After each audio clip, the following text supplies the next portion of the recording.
श्लोक देखिए।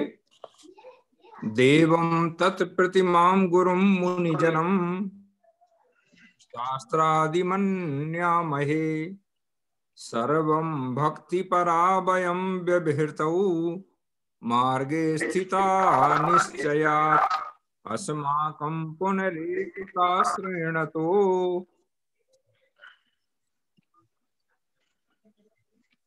व्यक्ति भवच्छिद्गुणस् भारीभूतमति प्रबंध महसा मात्मैव तत्त्वं परम।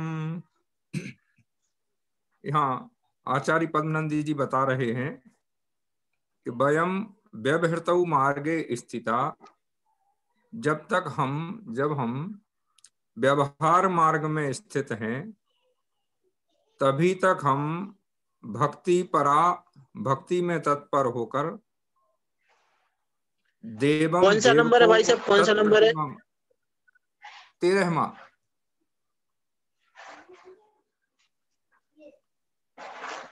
13वां तो ये वाला है ना? हाँ नहीं, ये ऊपर वाला इसका 12वां, उसमें संख्या में कुछ गड़बड़ है। ऊपर वाला ये स्फारीभूत मति प्रबंध, ऊपर जो, हाँ।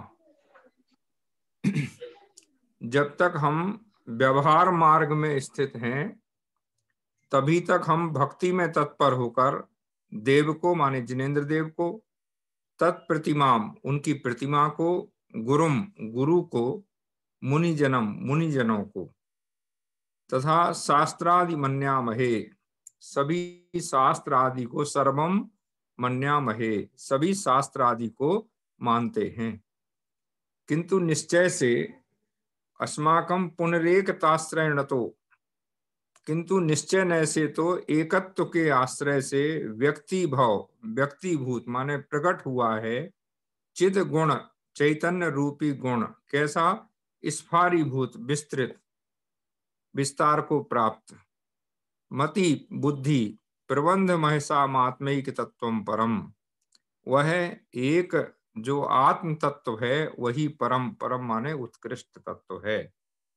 कह रहे हैं कि जब तक हम व्यवहार मार्ग में स्थित हैं तभी तक हम भक्ति में तत्पर होकर जिनेंद्र देव को, जिनेंद्र देव की प्रतिमा को, वीतरागी गुरु को, मुनिजनों को तथा सर्वशास्त्र आदि को जानते हैं, किंतु निश्चय न से तो एकत्व के आश्रय से प्रकट हुआ जो चैतन्य रूपी गुण, उससे प्रगल्भ जो बुद्धि, प्रगल्भ माने तीक्ष्ण बुद्धि, उस बुद्धि संबंधी तेज के धारी हमारे केवल एक आत्मा ही उत्कृष्ट तत्व है, उससे भिन्न कोई भी तत्व नहीं है। हमारे लिए परम तत्व क्या है? आत्मा। और जितने भी अन्य जो चाहे जिनेंद्र देव हों, जिन प्रतिमा हों, गुरु हों, मुनिजन हों, शास्त्र आदि हों, जिन जिन को हम मानते हैं वे सब क्या है? उस आत्म तत्व की प्राप्ति में हमारे लिए सहायक होते हैं। इसलिए व्यवहार मार्ग में तो हम जिनेंद्र देव को मानते हैं, जिन प्रतिमा को मानते हैं, गुरु को मानते हैं, मुनिजनों को मानते हैं और सर्वशास्त्र आदि को मानते हैं, लेकिन निश्चय न से हमारे लिए उत्कृष्ट तत्व अगर कोई है तो वह आत्मा ही है। वर्षम हर्षम अपाकरोति तुदतु स्फीता हिमानी तनुम घरमा सर्व हरोस्तु दंस मसकम क्लेशाय संपद्यताम अन्यैर्वा बहुभिः परिसह भटै राभ्यामितां मे मृत्युर्मोक्षं प्रत्युपदेश निश्चल मतेर् नात्रापि किंचिद भयम। अब यहाँ कह रहे हैं कि चाहे वर्षा मेरे हर्ष को नष्ट कर दे, बरसात मेरे हर्ष को नष्ट कर दे, और जो बड़ा हुआ शीत का समूह है, ठंड का समूह है, बर्फ का समूह है, वह भले ही मेरे शरीर को पीड़ा दे, और जो सूर्य का आतप है, गर्मी है, वह भी मेरे कल्याणों को हरने वाला हो, कल्याणों का नाश करने वाला हो, शांति का हरण करने वाला हो। यहाँ जो धर्म शब्द है, यहाँ धर्मा की जगह घर्मा होना चाहिए, घाम धूप, और शर्म शर्म माने उसकी शांति का हरण करने वाला हो। भले ही जो धूप है वह सूर्य का जो तेज है वह हमारे लिए कल्याणों का नाश करने वाला हो, शांति का हरण करने वाला हो। दंश मस्कम क्लेशाय, और जो डांस मच्छर आदि हैं, दंश मशक नाम का एक परिचय होता है, वह भी मुझे क्लेश के लिए हो, दुख दे। संपद्यता माने क्लेश की संपत्ति को प्राप्त कराने वाला हो। अन्यैर्वा बहुवी परिसय भटैराभ्याम ताम में मृतर, और अन्य भी जो बचे हुए परिसय आदि भट्ट योद्धा हैं, उनसे भले ही मेरा मरण हो जाए, लेकिन प्रत्युपदेश निश्चल मते नात्रापि किंचित भयम, तो भी मुझे इनमें किसी प्रकार से कुछ भी भय नहीं है, क्योंकि मेरी बुद्धि एक कहा मोक्ष के लिए निश्चल हो चुकी है। जो मोक्ष के प्रति जो उपदेश है उसके प्रति निश्चल है, स्थिर है। माने जिस व्यक्ति ने ये तय कर लिया है कि मुझे तो मोक्ष ही प्राप्त करना है, मोक्ष के मार्ग में ही आगे बढ़ना है, उसके लिए चाहे वर्षा हो, चाहे गर्मी हो, चाहे शीत हो, चाहे दंश मशक आदि हो, या अन्य बचे हुए जो परिसय हैं, यहाँ तक कि मरण का भी भय हो, मरण भी हो जाए, तो भी वे अपनी आत्मा के प्रति जो उनकी निश्चलता है उसे नहीं छोड़ते हैं, उन्हें किसी प्रकार का भय नहीं होता है।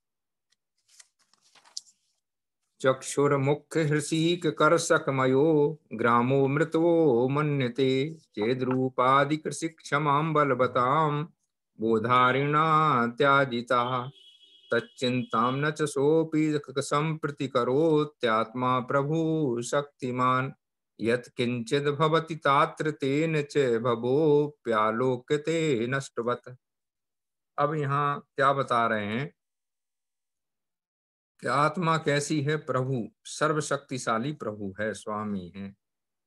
यद्यपि यह सम्यक ज्ञान का वैरी जो ज्ञानावरणी कर्म है या मोह है, उसके द्वारा नेत्र हैं प्रधान, जिसमें ऐसी जो इंद्रियां, उन इंद्रिय रूपी किसानों से बना हुआ जो ग्राम है उसको वो कैसा मानता है? मरा हुआ मानता है। माने इंद्रियों के द्वारा बसाए गए संसार को यह जीव क्या मानता है कि ये मृत प्राय है, मरा हुआ है।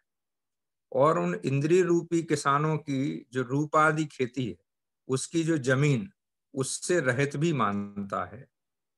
माने हमारे पास खेती योग्य कोई जमीन भी नहीं है, जिसमें आकार प्रकार बनते हैं, आकृतियां बनती हैं, रूप बनते हैं, वे सब भी उनकी जमीन से मैं कैसा हूं? रहित हूं। तो भी उन इंद्रियों की तथा इंद्रियों के विषयों की वह कुछ भी चिंता नहीं करता। क्यों? क्योंकि वह समझता है कि जो कुछ होने वाला है वह तो होगा ही, इसलिए समस्त जगत को सर्वथा नष्ट सा ही समझता है। उसके लिए जैसे अपने मन में जो संसार बसाया हुआ है, उस मन में बसे हुए संसार को जब हम समाप्त करते हैं, नष्ट करते हैं, तभी हमें मोक्ष मार्ग दिखाई देता है या मोक्ष दिखाई देता है। तो मोक्ष की जिसे चाह है, उसे संसार से उसका बैर हो जाता है। संसार को वो कैसा मानता है? नष्ट प्राय मानता है। इंद्रियों के जितने विषय हैं उनको नश्वर मानता है। इंद्रियों के द्वारा जो कल्पनाएं की गई हैं, जो आकार प्रकार बनाए गए हैं, वे सब उसके लिए निश्चित बिल्कुल किसी मतलब के प्रयोजन भूत प्रतीत नहीं होते हैं। तो ऐसा वह मानता है। कर्मच्छत्युप शांति कारण वसात सद्देशनाया गुरुर आत्मैकत्व विशुद्ध बोध निलियो निशेष संगोज्झिता शश्वत तद्गत भावनाश्रित मना लोके वसन संयमे नावद्येन सलिप्यतेब्ज दलवतो बत्तो येन पद्मा करे। अब कर्म क्षय, कर्म क्षति, उपशांति, कर्मों के एक तो क्षय से और दूसरे कर्मों की शांति यानी उपशम से, अथवा कारण वशात सद्देश नाया, सद्देश, सद्देश माने उत्तम गुरु के द्वारा प्राप्त उपदेश से, जो गुरुर आत्मैकत्व विशुद्ध बोध ने लियो, जो आत्मा के एकत्व से बोध का निलय, निलय माने स्थान है, घर है, उससे और कैसा हो जाता है, निःशेष संघोजिता, जो संग, संग कहते हैं परिग्रह के लिए, तो परिग्रह से, सभी प्रकार के परिग्रह से कैसा हो जाता है, निःशेष, रहित हो जाता है। कर्मों के क्षय से तथा कर्मों के उपशम से, गुरु के उत्तम उपदेश से, जो संयमी आत्मा, आत्मैकत्व विशुद्ध बोध निल्यो, आत्मा के एकत्व से निर्मल ज्ञान का जो स्थान है, तथा निःशेष संगोजिता, समस्त प्रकार के परिग्रहों से रहित है, और शाश्वत तद्गत भावनाश्रित मना, निरंतर जिसका मन आत्म संबंधी भावना से युक्त है, ऐसा वह लोके, संयमी लोके, संसार में वसन रहता हुआ भी नावद्देन सलिप्यतेब्ज दलवत्तो येन पद्माकरे, जिस प्रकार सरोवर में कमल का पत्ता, अब्ज दल, अब्ज माने होता है कमल, दल माने पत्ता, कमल का पत्ता उस जल से लिप्त नहीं होता है, उसी प्रकार अंश मात्र भी पापों से लिप्त नहीं होता है। पद्माकर माने, पद्माकर कहते हैं उस जलाशय को जिसमें कमल खिलते हैं।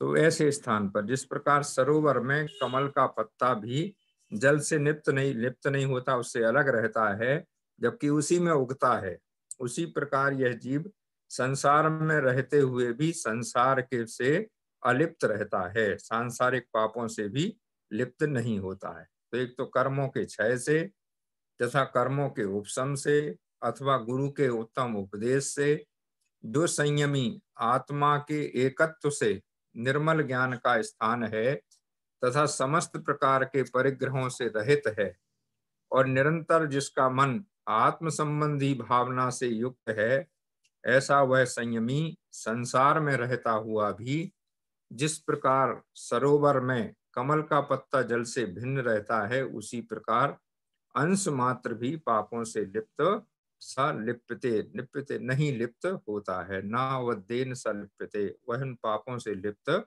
नहीं होता है। गर्वं घ्रीद्वय दत्त मुक्ति पदवी प्राप्त्यार्थ निर्गंथिता, जाता आनंद वसान ममेन्द्रिय सुखम दुखम मनो मन्यते, सुस्वादु प्रतिभासते किल खलस तावत् समासादितो, यावन्नोषित शर्कराति मधुरा संतर्पणी लभ्यते।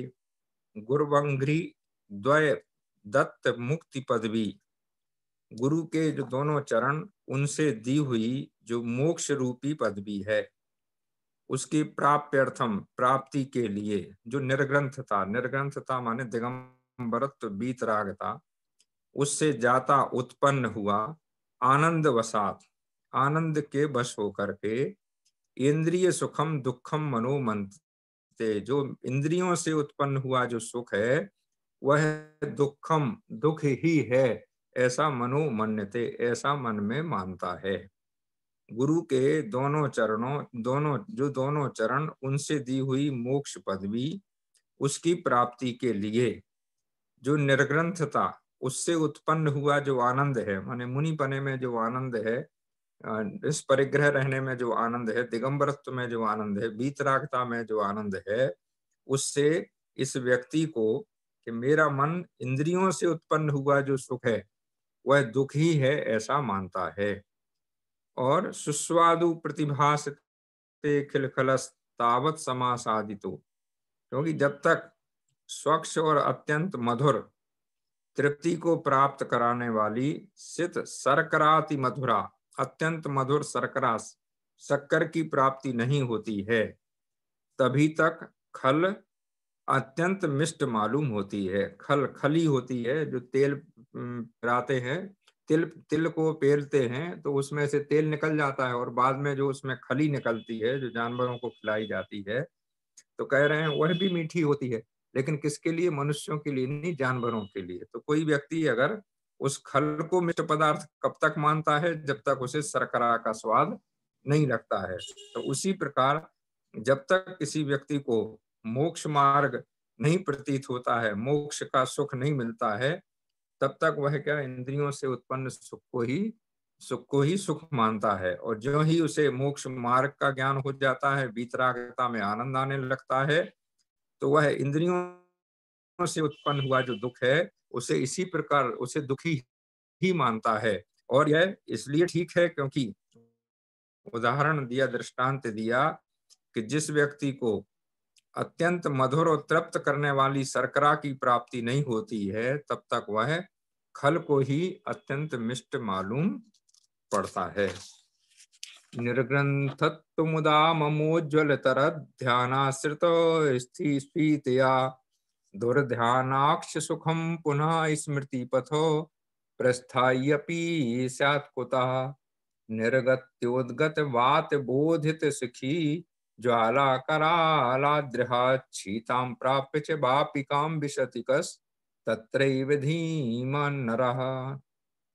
अत्यंत निर्मल जो ध्यान है उसके आश्रय से अत्यंत वृद्धि को प्राप्त निर्ग्रंथत्व मुदा निर्ग्रंथता से प्राप्त हुआ, मम उज्ज्वलतर ध्यान आश्रित अत्यंत उज्ज्वलतर, उज्ज्वलतर माने उज्ज्वल से भी उज्ज्वल, अत्यंत उज्ज्वल, अत्यंत निर्मल ध्यान उसके आश्रय से स्फीतया, स्फीतया माने वृद्धि को प्राप्त हुआ, और निर्सुखम,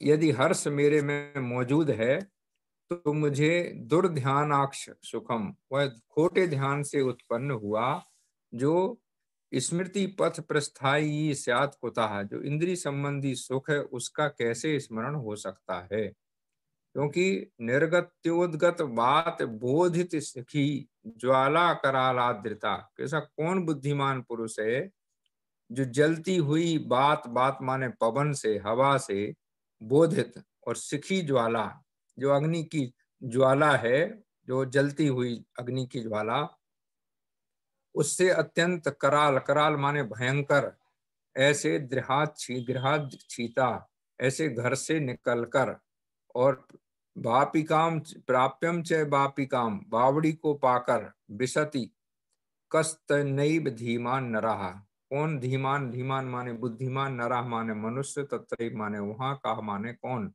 विशति माने प्रवेश, विशद वापिकाम विशति, वापिका में प्रवेश करता है।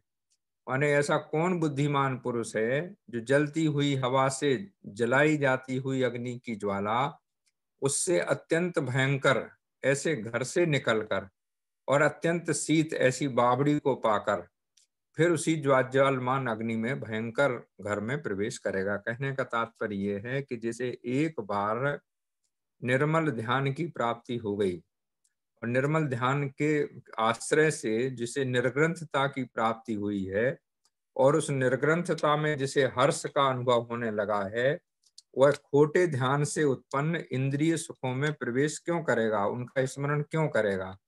उदाहरण दिया कि जैसे किसी को शीतल जल से युक्त बावड़ी मिल गई हो, तो ऐसा व्यक्ति जलती हुई अग्नि की ज्वाला में प्रवेश क्यों करेगा। जाये तोदगत मोह तो अभिलषिता मोक्षे पिसा सिद्धिहृत तद्भूतार्थ परिग्रहो भवति किम क्वापि स्पृहालुर्मुनि इत्यालोचन संगतैक मनसा शुद्धात्म संबंधिना तत्वज्ञान परायणेन सततम स्था स्थातव्यमग्राहिणा। जायत, जायत माने उत्पन्न हुए, उद्गत उत्पन्न हुए, मोह तो अभिलषिता, मोह से मोक्षेपी, मोक्ष में भी अभिलषिता अभिलाषा की जाए तो वह इच्छा सिद्धि हृत मोक्ष के नाश करने वाली होती है। तद भूतार्थ परिग्रहो भवति किम क्वापि स्पृहालु, इसलिए जो शुद्ध निश्चय भूतार्थ नय के अनुसार शुद्ध निश्चय नय का आश्रय लेने वाला है, वह कहीं भी कैसी भी इच्छा नहीं करता है। किम क्वापि, कोई भी कैसी भी इच्छा नहीं करता है। इसलिए जिस मुनि का इत्यालोचन संगतैक मनसा, जिस मुनि का मन आलोचना से युक्त है, और शुद्धात्म संबंधिना, जो शुद्ध आत्मा से संबंध रखने वाला है, तत्व ज्ञान परायण सततम, और जो निरंतर तत्व ज्ञान में परायण है, लगा रहता है, उस मुनि को चाहिए कि वह सततम स्थातव्य मग्राहिणा, कि समस्त प्रकार के परिग्रहों से ही, जो कुछ ग्रहण करने योग्य है अन्य चीजें, सांसारिक पदार्थ, उनसे रहित ही स्थातव्य रहे। तो क्या कह रहे हैं, यदि उत्पन्न हुए मोह से मोक्ष में भी अभिलाषा की जाए, माने कोई और, तो वह इच्छा मोक्ष के नाश करने वाली होती है। जैसे कोई व्यक्ति वीतराग दशा को प्राप्त होने के बाद और सांस मोह से युक्त हो जाए तो वह वीतराग दशा भी चली जाती है। ऐसे ही जो शुद्ध निश्चय नय का जिसने आश्रय किया है वह कहीं भी कैसी भी इच्छा नहीं करता। तो इसलिए जिस मुनि का मन आलोचना से सहित है, आलोचना माने अपने दोषों की जो आलोचना करने वाला है और शुद्ध आत्मा से संबंध रखने वाला है, तत्वों के ज्ञान में दत्त चित्त है, उस मुनि को चाहिए कि वह सभी प्रकार के परिग्रहों से रहित ही रहे। जायन्ते विरसा रसा विघटते गोष्ठी कथा कौतुकम, श्रीयंत्रे विषयास्तथा विरमति प्रीति शरीरेरपि च, जोषं वागपि धारयत् विरता नंदात्म शुद्धात्मनश्चिन्तायामपि यातुमिच्छति समं दोषैर्मनः पंचताम्। क्या कह रहे हैं कि सदा आनंद स्वरूप जो शुद्धात्मा, उसके चिंतन होने पर जो रस हैं वे सब कैसे हो जाते हैं, विरस हो जाते हैं, माने रसों में भी आनंद नहीं आता। और गोष्ठी कथा कौतुकम श्रीयंते, जो गोष्ठी में जो कथा का कौतूहल है वह भी नष्ट हो जाता है, माने कथाओं में भी कोई रुचि नहीं होती, जो जिज्ञासा उत्पन्न होती है वह भी नष्ट हो जाती है। कौतूहल माने कुछ विशेष जानने की इच्छा जो मनोरंजक हो। और विषयास तथा विरमति, समस्त विषय भी नष्ट हो जाते हैं। प्रीति ही शरीर पीछे विरमति, और शरीर में जो प्रीति होती है वह भी नहीं रहती है। और जोशम बागपी, वाणी भी, बागपी माने वाणी भी जोश को धारण कर लेती है, अर्थात क्या होता है, मौन का अवलंबन करना पड़ता है। धार्यति वीरतानंदात्म शुद्धात्म निश्चय शुद्धात्म शुद्धात्मनश्चिंतायामपि, माने जब शुद्धात्मा उसके चिंतन होने पर, आनंद स्वरूप जो शुद्धात्मा है उसका चिंतवन होने पर क्या स्थिति होती है, रसा बिरसा जायन्ते, रस विरस हो जाते हैं, और विघटित विघटित हो जाते हैं, नष्ट हो जाते हैं। गोष्ठी कथा कौतुकम, जो गोष्ठी कथा आदि के प्रति कौतूहल होता है वह नष्ट हो जाता है। सीरियंते, शांति को प्राप्त हो जाते हैं, नष्ट हो जाते हैं। विषयास तथा विषया, विषय नष्ट हो जाते हैं। तथा प्रीति ही शरीरे प्रीति विरमति, और जो शरीर के प्रति प्रीति रहती है वह भी समाप्त हो जाती है, विराम को प्राप्त हो जाती है। और वाणी भी कैसी होती है, जोश को धारण कर लेती है, अर्थात मौन का अवलंबन लेने लगती है। यातु मिच्छति समम दोषई मना पंचताम, और समस्त दोषों के साथ मन भी कैसा हो जाता है, पंचताम माने पंचम नष्ट प्राय हो जाता है। यातु मिच्छति, इस प्रकार की स्थिति बनती है कि सदा आनंद स्वरूप जो शुद्धात्मा, उसके चिंतन होने पर जो रस हैं वे विरस हो जाते हैं। गोष्ठी में जो कथा का कौतूहल है वह नष्ट हो जाता है, समस्त विषय नष्ट हो जाते हैं। शरीर में भी अंश मात्र भी प्रीति नहीं रहती, और वाणी भी मौन को धारण कर लेती है, और समस्त दोषों के साथ मन भी नष्ट हो जाता है, माने मन की जो प्रवृत्ति है वह भी समाप्त हो जाती है। तत्वं वागर्ति वर्ति सर्वपक्षच्युतम्, यद्वा तद्वाच्यं व्यवहार मार्ग पतितम्, शिष्यार्पणे जायते प्रागल्भं न तथापि तत्र विवृतौ, बोधो न तादृग्विधस्तेनायं ननु मादृशो जड़मतिर्मौनाश्रितस्तिष्ठति। शुद्ध निश्चय नय से, शुद्ध नय तो शुद्ध निश्चय नय से जो तत्व है वह कैसा है, वागर्ति वर्ती माने वचन के अगोचर है, माने वचनों से जाना नहीं जा सकता, कहा नहीं जा सकता है। यत सर्व पक्षच्युतम, और समस्त प्रकार के पक्षों से कैसा है, च्युत है, रहित है।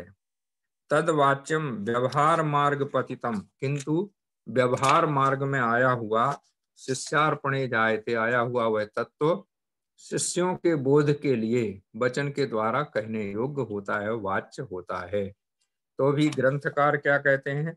प्रागल्भम न तथापि तत्र विविधौ बोधो ना। क्या कह रहे हैं कि उस तरह के उस तत्व के व्याख्यान के करने में ना तो मुझे भली भांति प्रागल्भ, प्रागल्भ माने बुद्धि की तीक्ष्णता यानी प्रौढ़ता है, और तद तादृग विधस्तेनायम ननु मादृशो जड़मति मोनाश्रितस्तिष्ठति। और क्या कह रहे हैं? और उसके ना मुझ में उसके वर्णन करने योग्य ज्ञान ही है, इसलिए मेरे समान जड़ बुद्धि पुरुष मौन को धारण कर ही रहता है। अब यहाँ ये कृतज्ञता व्यक्त की है मुनि पद्मनंदी जी महाराज ने, आचार्य पद्मनंदी जी ने, कि हमारे पास ना तो शुद्ध निश्चय न से जो तत्व वचन के अगोचर है, माने वचनों से नहीं कहा जा सकता है, और समस्त प्रकार के पक्षों से रहित है, अपेक्षाओं से रहित है, किंतु व्यवहार मार्ग में आया हुआ वह तत्व शिष्यों के बोध के लिए मात्र, जैसे गुरु होते हैं वो शिष्यों का ज्ञान कराने के लिए वचनों का उपयोग करते हैं। तो भी वो कह रहे हैं कि उस तत्व के व्याख्यान के करने में ना तो मुझ में भली भांति, तो इस प्रकार से यह परमार्थ संगति नामक अधिकार समाप्त हुआ।